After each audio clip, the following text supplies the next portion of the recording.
بادشاہ کے محل میں صفائی کرتے جب ایک بھنگی کی نظر ملکہ پہ پڑی تو وہ پہلی نظر میں اس پہ فدا ہو گیا، لیکن اپنی حیثیت اور ملکہ کی حیثیت میں فرق دیکھا تو سر جھکائے وہاں سے چلا گیا، پر دل تھا جو ایک ملاقات کی حسرت میں تڑپتا رہا۔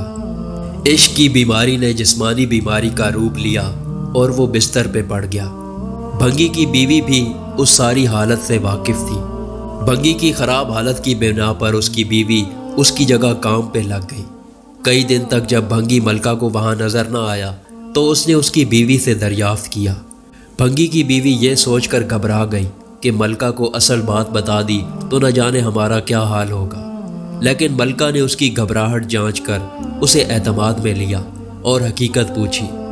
بھنگی کی بیوی نے وہ ساری صورتحال ملکہ کے گوش گزار کر دی۔ تب ملکہ نے اسے کہا کہ اس سے ملاقات کا یہی ایک راستہ ہے، تم اپنے شوہر سے جا کر کہہ دو کہ کل وہ شہر سے باہر کسی رستے پہ بیٹھ جائے اور بس اللہ اللہ کرتا رہے، نہ تو کسی سے بات کرے اور نہ ہی کسی کا دیا ہوا کوئی تحفہ قبول کرے۔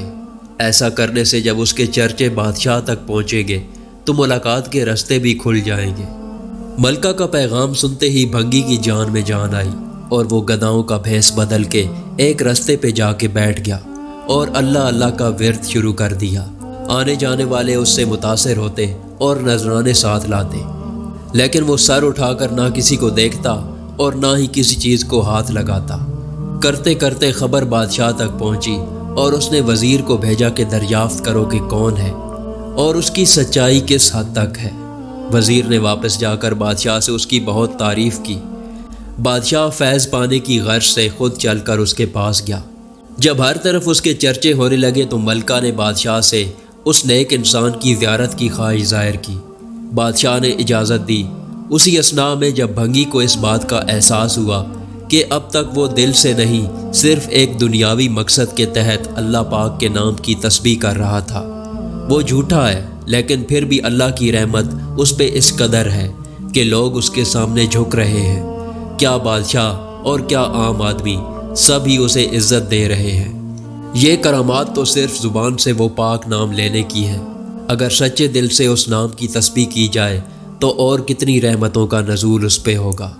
جب ملکہ اس کے پاس پہنچی تو اس نے سر اٹھا کر اس کی طرف نہ دیکھا اور وہ مطمئن ہوئی کہ کوئی آج اس کی وجہ سے اللہ کے قریب ہو گیا، اور وہ روتی ہوئی واپس اپنے محل میں چلی گئی۔ بے شک اس پاک ذات کا ذکر اپنے آپ میں ایک رحمت ہے۔ سبحان اللہ۔